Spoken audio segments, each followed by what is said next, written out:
আল্লাহ পাকের অফুরন্ত মেহেরবানি, তার রহস্য বোঝার সাধ্য আমাদের কারো নাই।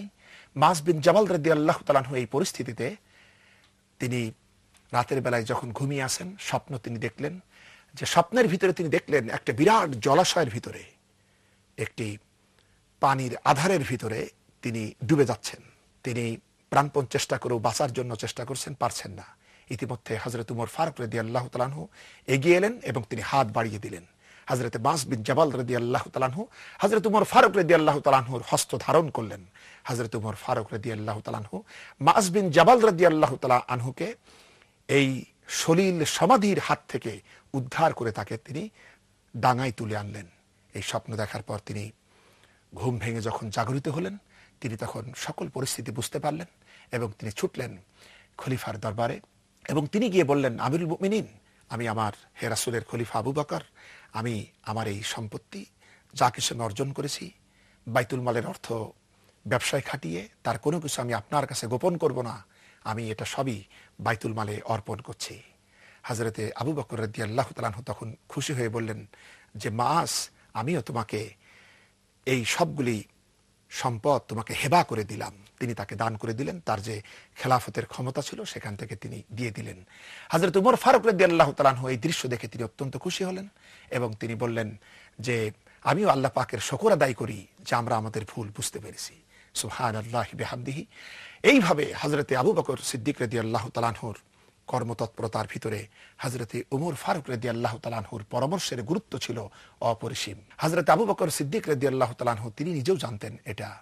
তিনি জানতেন রাসূল পাক সাল্লাল্লাহু আলাইহি ওয়াসাল্লাম বলেছিলেন যে আমি স্বপ্নে দেখলাম, হযরত আবু হুরায়রা রাদিয়াল্লাহু তাআলা আনহু কর্তৃক বর্ণিত, যে রাসূল পাক সাল্লাল্লাহু আলাইহি ওয়াসাল্লাম বলেছেন যে আমি স্বপ্নে দেখলাম তোমাদেরকে, আমি দেখছি সাহাবীদের কারো বুক পর্যন্ত কামিজ পোশাক, কারো এর থেকে কম।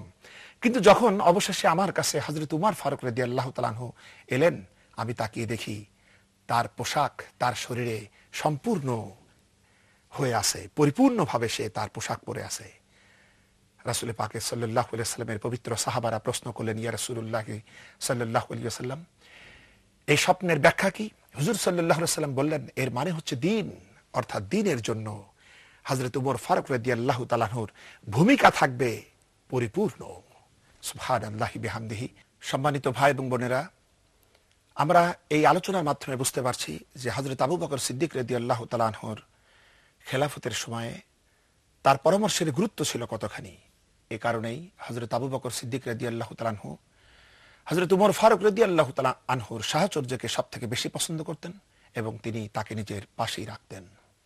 তার খেলাফতের সময়ে তার আরো কিছু ভূমিকা আমরা পাই, যে ভূমিকাগুলির কারণে মুসলিম উম্মাহ হযরত উমর ফারুক রাদিয়াল্লাহু তাআলা আনহুর কাছে চিরঋণী হয়ে রয়েছে। শুধু তাই নয়, হযরতে আবু বকর সিদ্দিক রাদিয়াল্লাহু তাআলা আনহু হযরত উমর ফারুক রাদিয়াল্লাহু তাআলা আনহুকে তিনি দায়িত্ব দিয়েছিলেন, ইসলামী রাষ্ট্রের প্রধান বিচারপতির পদ তাকে দিয়েছিলেন। রাসূল পাক সাল্লাল্লাহু আলাইহি ওয়াসাল্লামের 10টি বছর মদিনার জীবন, এই সময় তিনি সাহাবে কেরামদেরকে কোরআনের শিক্ষায়, কোরআনের প্রশিক্ষণে প্রশিক্ষিত করে তাদেরকে এমন মানুষ তৈরি করেছিলেন যে যারা ছিল পৃথিবীর সর্বকালের সর্বলোকের শ্রেষ্ঠতম সন্তান, কোনো সন্দেহ তাতে নাই। আমরা দেখতে পাই হযরতে উমর ফারুক রাদিয়াল্লাহু তাআলা আনহু যখন ইসলামী রাষ্ট্রের প্রধান বিচারপতি, একটি বছর তিনি দায়িত্ব পালন করে একটা বছর পর তিনি খলিফাতুর রাসূলুল্লাহ আবু বকর সিদ্দিক রাদিয়াল্লাহু তাআলা আনহুর কাছে রাষ্ট্রের আইন শৃঙ্খলা পরিস্থিতির রিপোর্ট পেশ করলেন। একটা দেশ কতখানি দুর্নীতি নিমজ্জিত কিংবা দুর্নীতি মুক্ত, এটা বোঝা যায় তার এই বিচার ব্যবস্থার দিকে তাকালে, তার ফৌজদারি ব্যবস্থার দিকে তাকালে, আইন শৃঙ্খলার দিকে তাকালে এগুলো বোঝা যায়। আমরা বুঝতে পারি খলিফাতুর রাসূলুল্লাহর সামনে গিয়ে হযরত উমর ফারুক রাদিয়াল্লাহু তাআলা আনহু বললেন, হে রাসূলের খলিফা আবু বকর রাদিয়াল্লাহু তাআলা আনহু, একটি বছর ইসলামী রাষ্ট্রের প্রধান বিচারপতির দায়িত্ব পালন করলাম। এই একটি বছরের ভিতরে আমি দুইজন মানুষ এরকম পেলাম না, বাদী আর বিবাদী এরকম পেলাম না, যে যারা আমার বিচারালয়ে মামলা দায়ের করবে। সুতরাং এ চাকরির আর প্রয়োজন নাই, খামোখা বসে আছি, সরকারি বেতন নিয়ে খামোখা নষ্ট করছি, দরকার নাই, আপনি আপনার চাকরি নিন। হযরত আবু বকর সিদ্দিক রাদিয়াল্লাহু তাআলা আনহু প্রশ্ন করলেন, উমর, এরকম কথা তুমি কেন বলো? তোমার দরবারে কেন এলো না বাদী আর বিবাদী তাদের মামলা নিয়ে, পারস্পরিক সমস্যা নিয়ে? হযরত উমর ফারুক রাদিয়াল্লাহু তাআলা আনহু বললেন যে, হে রাসূলের খলিফা আবু বকর রাদিয়াল্লাহু তাআলা আনহু, এই দেশবাসীর, এদেশের জনগণের আদর্শ হচ্ছে ভালোবাসা, আদ-দীন ওয়ান নাসিহা। এদের আদর্শ হচ্ছে ভালোবাসা, মহাব্বত করা, কল্যাণ কামনা করা। এদের এক ভাই যখন অসুস্থ হয় 10 ভাই ছুটে আসে তার সেবা করার জন্য। এদের একজনের যখন পয়সার প্রয়োজন হয়, টাকার প্রয়োজন হয়, 10 জন ছুটে আসে তাকে সাহায্য করার জন্য। এদের একজনের যখন কোনো যানবাহনের প্রয়োজন হয়, ঘোড়ার কিংবা উটের প্রয়োজন হয়, তখন 10 জন ছুটে আসে যে তুমি আমারটা নাও, সহযোগিতা করার জন্য ছুটে আসে। এদের একজন যখন জমিন চাষ করে, জমিনে লাঙ্গলের ফলা যখন অন্য ভাইয়ের আইলের সীমানার কাছে আসে, তখন সে সামনে এগোয় না, তার লাঙ্গল পিছিয়ে আসে। সে বুঝতে পারে এটা আমার সীমানা, এটা অন্য ভাইয়ের সীমানা। সুতরাং যারা একে অপরকে এতখানি মহাব্বত করে, এতখানি সহবর্মিতা, এতখানি উদারতা, একে অপরের অধিকার সম্পর্কে যারা এত সচেতন, আপনি বলুন তারা কোন দুঃখে নিজেদের পারস্পরিক বিবাদে আমার কাছে মামলা দায়ের করবে? আর বন্ধুদের ভিতরে তো বিচারকের প্রয়োজন হয় না। এই কথা দ্বারা আমরা বুঝতে পারছি যে কোরআনে কারীমের শাসনের কারণে, ইসলামী শরীয়তের বাস্তবায়নের কারণে, রাসূল পাক সাল্লাল্লাহু আলাইহি সাল্লামের সুমহান আদর্শের বাস্তবায়নের কারণে ইসলামী জনতা কিরকম চরিত্রে অধিকারী হতে পেরেছিল, এ দ্বারা আমরা বুঝতে পারছি। সুতরাং তাদের দুনিয়াও সুন্দর ছিল, আখিরাতও সুন্দর ছিল। সম্মানিত ভাই এবং বোনেরা, হযরত আবু বকর রাদিয়াল্লাহু তাআলা আনহুর খেলাফতের সময়ে হযরত উমর ফারুক রাদিয়াল্লাহু তাআলা আনহুর আরেকটি অনন্য অনুপম ভূমিকা হচ্ছে এই যে, ভণ্ড নবীদের বিরুদ্ধে যে যুদ্ধ হয়েছিল, সেই যুদ্ধে মুসাইলামা কাযযাবের বিরুদ্ধে যে যুদ্ধ হয়েছিল, সেই যুদ্ধ ছিল ইয়ামামাই। এজন্য এই যুদ্ধটাকে বলা হয় ইয়ামামার যুদ্ধ।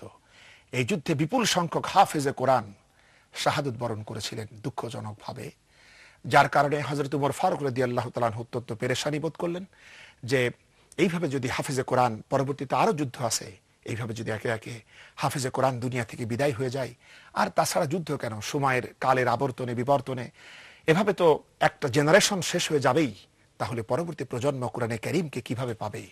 তাই তিনি এই পেরেশানি নিয়ে ছুটে এলেন খলিফাতুর রাসূলুল্লাহর দরবারে এবং এসে তিনি বললেন, ভাই আবু বকর রাদিয়াল্লাহু তাআলা আনহু, আমি চিন্তা করছি যে কোরআনে কারীম যে ছড়ায় ছিটে আছে, এগুলো একত্রিত করে একটি গ্রন্থের আকার দেওয়া দরকার, যাতে কোরআনে কারীম দুনিয়া থেকে বিলোপ না হয়ে যায়। হযরত আবু বকর সিদ্দিক রাদিয়াল্লাহু তাআলা আনহু চিন্তা করছিলেন যে রাসূল পাক সাল্লাল্লাহু আলাইহি ওয়াসাল্লাম যখন এটা করেন নাই, আমি কেন করব? সম্মানিত ভাই এবং বোনেরা, হযরত উমর ফারুক রাদিয়াল্লাহু তাআলা আনহুর এই পরামর্শ খলিফা আবু বকর রাদিয়াল্লাহু তাআলা আনহু এটা গ্রহণ করলেন এবং প্রখ্যাত সাহাবীদের নিয়ে একটি বোর্ড গঠন করলেন। হযরত যায়েদ বিন সাবিত আল আনসারী রাদিয়াল্লাহু তাআলা আনহুর তত্ত্বাবধানে কোরআনে কারীমের যে সমস্ত কথাগুলি ছড়িয়ে ছিটিয়ে ছিল, সেগুলি একত্রিত করা হলো এবং একটি গ্রন্থের রূপ দেওয়া হলো। হযরত উমর ফারুক রাদিয়াল্লাহু তাআলা আনহুর পরামর্শক্রমে মহাগ্রন্থ আল কোরআন আজকের এই রূপ পেল এবং এটাকে হযরত উমর ফারুক রাদিয়াল্লাহু তাআলা আনহুর প্রিয়তমা কন্যা, রাসূল পাক সাল্লাল্লাহু আলাইহি ওয়াসাল্লামের প্রিয়তমা স্ত্রী উম্মাহাতুল মুমিনিন হযরত হাফসা রাদিয়াল্লাহু তাআলা আনহার কাছে এটা রাখা হলো এবং পরবর্তীতে এখান থেকেই অসংখ্য সংকলন করে সারা বিশ্বের দিকে দিকে পৌঁছে দেওয়া হলো। আজকে আমরা সমগ্র মুসলিম উম্মার ঘরে ঘরে যে কোরআনে কারীম পৌঁছে গিয়েছে এবং এটা তেলাওয়াতের মাধ্যমে, অধ্যয়নের মাধ্যমে আমরা যে উপকৃত হচ্ছি, এর জন্য আমরা সমগ্র মুসলিম উম্মাই হযরত উমর ফারুক রাদিয়াল্লাহু তাআলা আনহুর কাছে ঋণী। এই ঋণ কখনো শোধ হওয়ার মতো নয়। সুতরাং সম্মানিত দর্শক শ্রোতাবৃন্দ, আমরা হযরত উমর ফারুক রাদিয়াল্লাহু তাআলা আনহুর যোগ্যতা, দক্ষতা, প্রজ্ঞার পরিচয় আমরা এখান থেকে পেতে পারি যে হযরত আবু বকর সিদ্দিক রাদিয়াল্লাহু তাআলা আনহুর শাসন ব্যবস্থায় তার পরামর্শের কতখানি গুরুত্ব ছিল। আজকে আমরা আলোচনা এ পর্যন্তই রাখতে চাই। পরবর্তী সময় আবার আপনাদের সামনে আমরা উপস্থিত হব, একই সময়ে, একই মুহূর্তে, একই অনুষ্ঠানে আমরা আপনাদের সামনে পরবর্তী কথাগুলো বলবো। আল্লাহ আমাদের এই আলোচনা থেকে ফায়দামন্দ হওয়ার সুযোগ এনে দিন। আমরা সকলেই পড়ি আমিন। আখিরি দাওয়ানা আলহামদুলিল্লাহি রাব্বিল আলামিন। আসসালামু আলাইকুম ওয়া রাহমাতুল্লাহি ওয়া বারাকাতুহু।